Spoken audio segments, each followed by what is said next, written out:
Assalamualaikum warahmatullahi wabarakatuh. Baiklah, di sini saya akan membahas tugas kelompok pada materi kuliah pemahaman peserta didik dan pembelajaran, di mana di sini kami diminta untuk memberi tanggapan kasus di ruang kelas.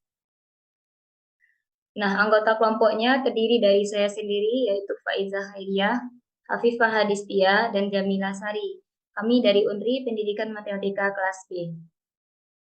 Di sini saya akan membahas kasus yang pertama, yaitu bayangkan jika Anda adalah seorang guru matematika di kelas 7.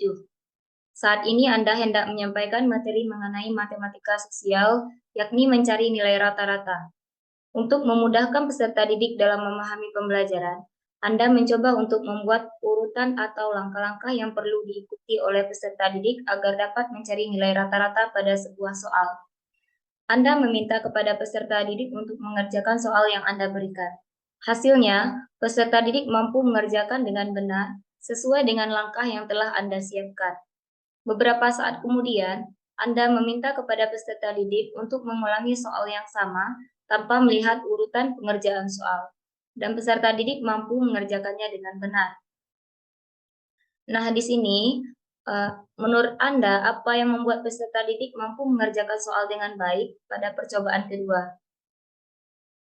Nah, berdasarkan hasil diskusi yang telah kami lakukan, yang membuat peserta didik mampu mengerjakan adalah dikarenakan guru menerapkan langkah yang sudah jelas sehingga siswa dapat menangkap pembelajaran dengan baik dan paham tentang mengerjakan soal yang diberikan. Selain itu, hal tersebut dapat terjadi karena siswa sudah terbiasa berlatih seperti itu bersama gurunya dan sudah memiliki gambaran tentang langkah-langkah pengerjaan soal tersebut. Sebagai seorang calon guru, dalam kegiatan belajar yang seperti apa metode di atas dapat diterapkan? Elaborasi jawaban Anda dengan menyertai teori yang berkaitan.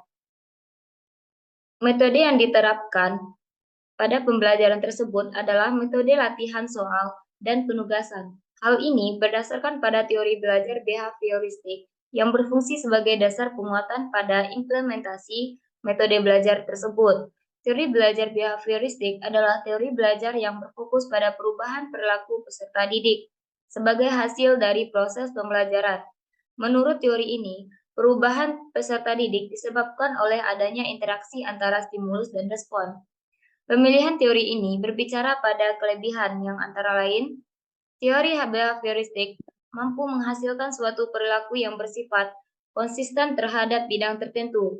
Hal ini didapat dicapai dengan menyusun materi ajar secara hierarkis dalam bentuk-bentuk bagian-bagian kecil dari yang sederhana sampai pada yang kompleks. Yang kedua, teori behavioristik mampu mengoptimalkan bakat dan kecerdasan peserta didik yang sudah terbentuk sebelumnya melalui kegiatan pengulangan dan pelatihan yang berkesinambungan. Menurut teori belajar behavioristik, kegiatan pengulangan dan pelatihan tersebut berfungsi sebagai proses penguatan untuk mengoptimalkan kemampuan peserta didik agar semakin terampil. Nah, eh, itulah pembahasan dari kasus satu yang saya sampaikan. Selanjutnya untuk kasus 2 itu akan dilanjutkan oleh rekan saya yang bernama Hafifah Hadistia. Sekian, terima kasih.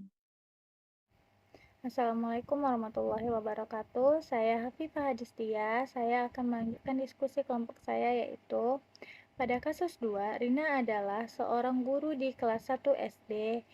Sebagian besar peserta didiknya belum bisa berhitung dengan lancar. Rina sedang memikirkan cara yang sesuai untuk membantu setiap peserta didiknya dalam menyelesaikan tantangan belajarnya. Nah, menurut saya yang harus dilakukan oleh Rina adalah memahami peserta didik sesuai tahap perkembangannya, di mana dalam kasus ini peserta didik berada pada tahap perkembangan pra-operasional yaitu 2 sampai 7 tahun. Berdasarkan pemahaman tersebut, maka yang dapat dilakukan oleh Rina adalah membuat atau menyediakan bahan ajar dengan menggunakan tanda-tanda simbol sebagai alat praktik atau media berhitung yang menarik, sehingga peserta didik mudah dalam memahami konsep berhitung. Kemudian, saya menyarankan hal tersebut dikarenakan Menurut Piaget pada tahun 1954 yang mengusulkan bahwa terdapat 4 tahapan perkembangan kognitif, sensori motorik, praoperasional, operasional konkret, dan formal operasional. Berdasarkan teori yang berkaitan dengan kasus di atas, teori yang digunakan adalah teori perkembangan kognitif tahap praoperasional. Pada tahapan ini, anak telah menunjukkan aktivitas kognitif dalam menghadapi berbagai hal di luar dirinya, meskipun kemampuan berpikirnya masih belum mempunyai sistem yang terorganisasi dengan baik.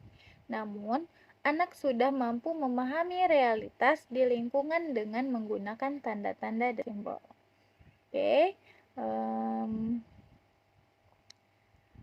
baiklah, itulah pendapat saya. Diskusi akan dilanjutkan oleh Jamila Sari. Kepada Jamila, saya persilahkan.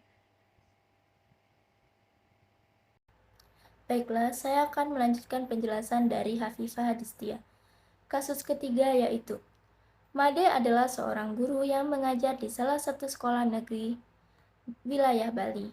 Ia mengampu mata pelajaran bahasa Indonesia. Ia hendak mengajarkan materi teks deskripsi pada peserta didiknya. Pada buku cetak yang menjadi panduannya saat mengajar, terdapat beberapa contoh teks deskripsi menceritakan tentang bangunan-bangunan pencakar langit yang ada di ibu kota. Dengan memperhatikan latar belakang setiap peserta didiknya, Made pun mencoba untuk memberikan contoh yang berbeda. Ia memberikan contoh teks deskripsi tentang pantai dan makanan khas di Bali. Soal yang pertama, menurut Anda, apakah pertimbangan dan keputusan Made sudah sesuai? Mengapa demikian? Baik, menurut kelompok kami, langkah yang diambil oleh Made telah sesuai, dikarenakan Made memahami latar belakang peserta didik secara keseluruhan, yaitu etnis Bali yang berbeda dengan etnis ibu kota, yang didasari dengan teori. Agar pembelajaran menjadi efektif, maka penting bagi pendidik untuk mengetahui dengan jelas bagaimana gambaran peserta didik yang ada di dalam kelas. Pendidik sangat dianjurkan untuk mengenal dan memahami peserta didik dikarenakan terdapat keberagaman latar belakang seperti etnis, sosial, dan budaya. Baiklah, soal yang kedua yaitu prinsip apa yang Made gunakan dalam kasus tersebut? Elaborasi jawaban Anda dengan menyertakan teori yang berkaitan. Menurut kelompok kami, prinsip yang Made gunakan dalam penanganan kasus di atas menggunakan prinsip pembelajaran yang dirancang dengan mempertimbangkan tahap perkembangan dan tingkat pencapaian peserta didik saat ini, sesuai dengan kebutuhan belajar, serta mencerminkan karakteristik, lingkungan, dan budaya peserta didik, dan perkembangan peserta didik yang beragam, sehingga pembelajaran menjadi bermakna dan menyenangkan, sehingga dengan adanya penerapan prinsip pembelajaran tersebut menghasilkan pembelajaran yang sesuai dengan kebutuhan peserta didik, serta pembelajaran tersampaikan dengan baik. Jadi prinsip yang digunakan Made ialah menggunakan pembelajaran berdiferensiasi. Sekian dari kelompok kami. Terima kasih. Wassalamualaikum warahmatullahi wabarakatuh.